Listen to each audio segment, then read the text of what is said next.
Dragon பால் டைமால இப்ப Vegeta super சையன் 3 மாறி இருக்கான். டைமா டிராகன் பால் சூப்பருக்கு முன்னாடி நடக்கிற கதையா இருக்கிறப்ப ஏன் வெஜிடா டிராகன் பால் சூப்பர்ல ஒன் டைம் கூட சூப்பர் சையன் 3 மாறல? கோகு கூட சூப்பர் சையன் 3 யூஸ் பண்ணிருக்கான். ஆனா வெஜிடா ஒன் டைம் கூட இது யூஸ் பண்ணல. சூப்பர் சையன் 3 ரொம்ப பவர்ஃபுல்லான டிரான்ஸ்ஃபர்மேஷன், ஆல்மோஸ்ட் ப்ளூக்கு ஈக்குவல்னே சொல்லலாம். ஆனா இதுல ஒரு டிராபேக்கும் இருக்கு. அது யூசரோட கீயை ரொம்ப வேகமா ட்ரைன் பண்ணிடுங்கிறதால யூசரால ரொம்ப நேரம் தொடர்ந்து இதை யூஸ் பண்ண முடியாது. முக்கியமா யூசரோட பாடியில பயங்கரமான பெயினிங் கொடுக்கும். இதை நம்ம கோகு விசஸ் ப்ளூ ஃபைட்லயே பார்த்திருப்போம்.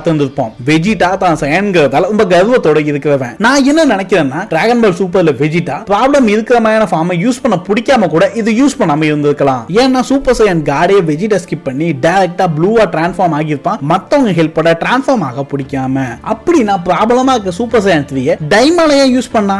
ஏன்னா வெஜிடா இப்பதான் சூப்பர் சையன் 3 லேண்ட் பண்ணி யூஸ் பண்ணிட்டு இருக்க கூட வாய்ப்பு இருக்கு. இந்த ஜானில கூட வெஜிடா முடிவு எடுத்திருந்திருக்கலாம் இனிமே அதை யூஸ் பண்ண கூடாதுன்னு. இன்னொரு ஃபேன் தேரி படி டைமாவோட எண்டுல டைமா நடக்கிறது எல்லாமே கோகும் அவனோட ஃப்ரெண்ட்ஸும் மறந்து போயிடுவாங்க. அதனால கூட வெஜிடாக்கு சூப்பர் சையன் 3 மாற முடியுங்கிறது கூட மறந்து போயிருந்திருக்கலாம்.